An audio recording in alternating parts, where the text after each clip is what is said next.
Medyo masungit yung panahon natin ngayon mga brothers. Pero nandito na tayo sa araw ng Huwebes. Ito na po yung TI session itong ating alaga ni Siopaw.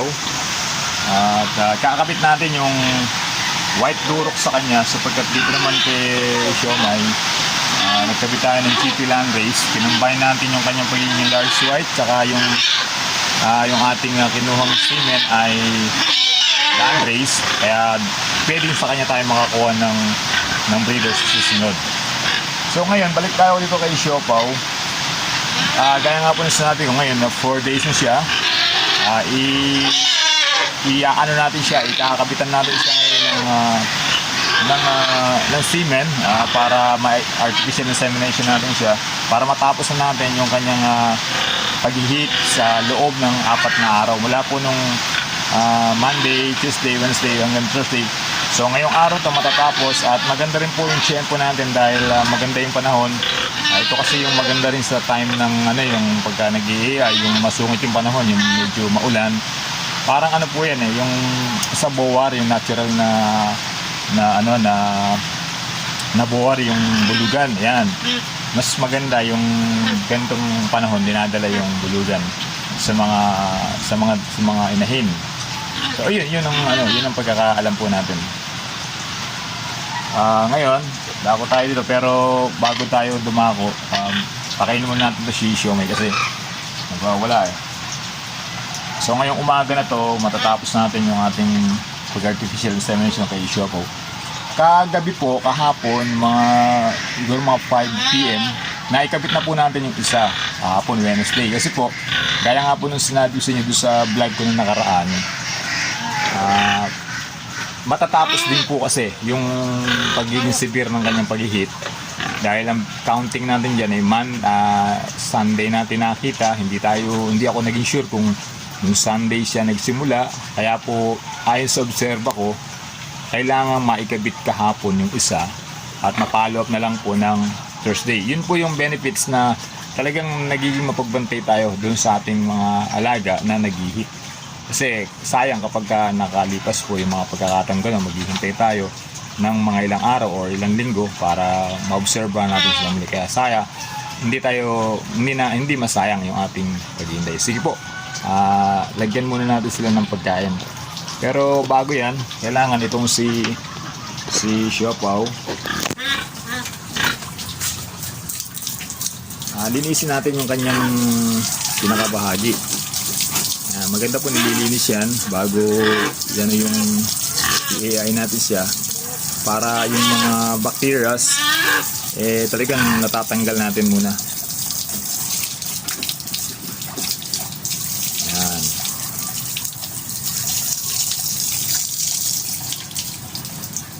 So nawiwi pa si Siopaw.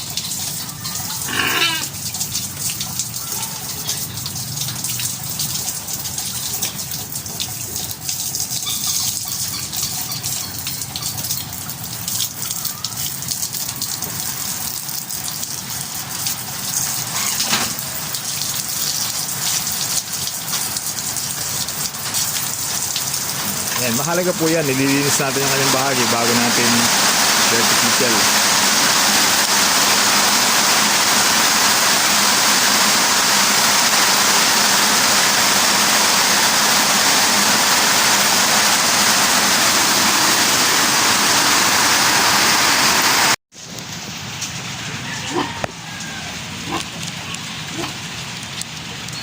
Siyempre, lagyan natin mga brothers ng lubricant yung ating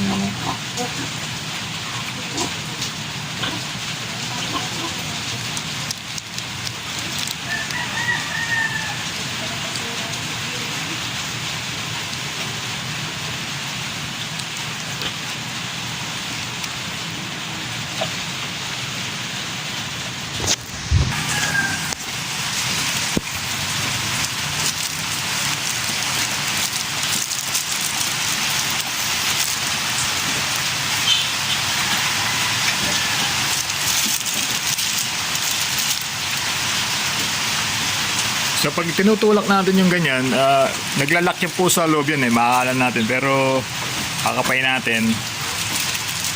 Kaya katulad yan, medyo lock na yan. Kaya Lock na yan kay Siopaw.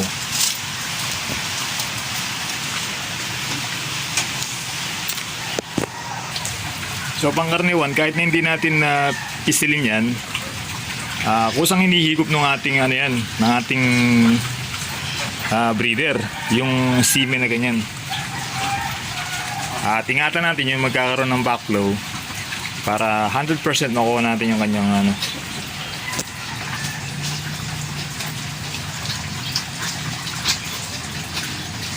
Tignan nyo po mga brother, hindi ko man pinipisil pero halos kalahati na po.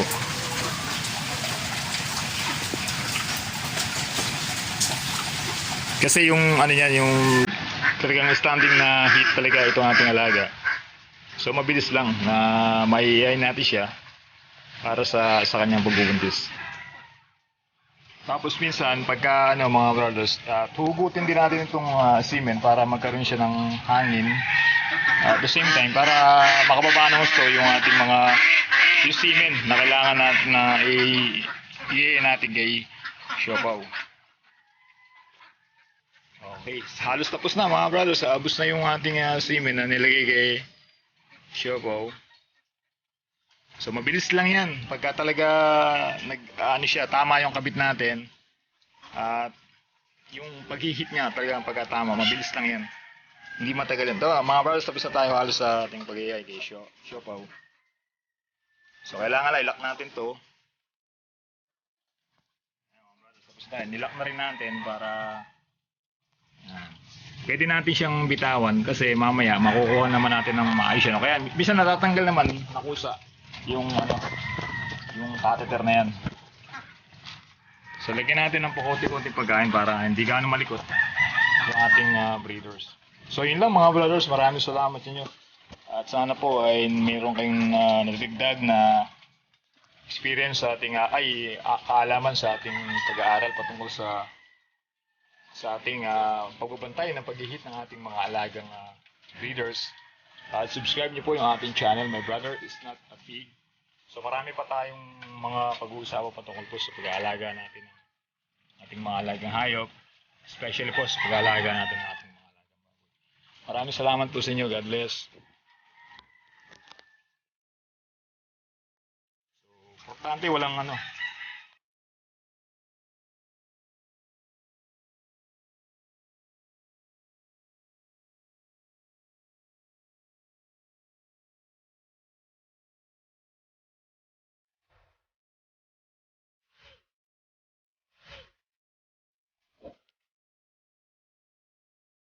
So maganda rin yan, hindi rin siya no. Ang maganda rin walang backflow. Yun ang timing kasi talaga.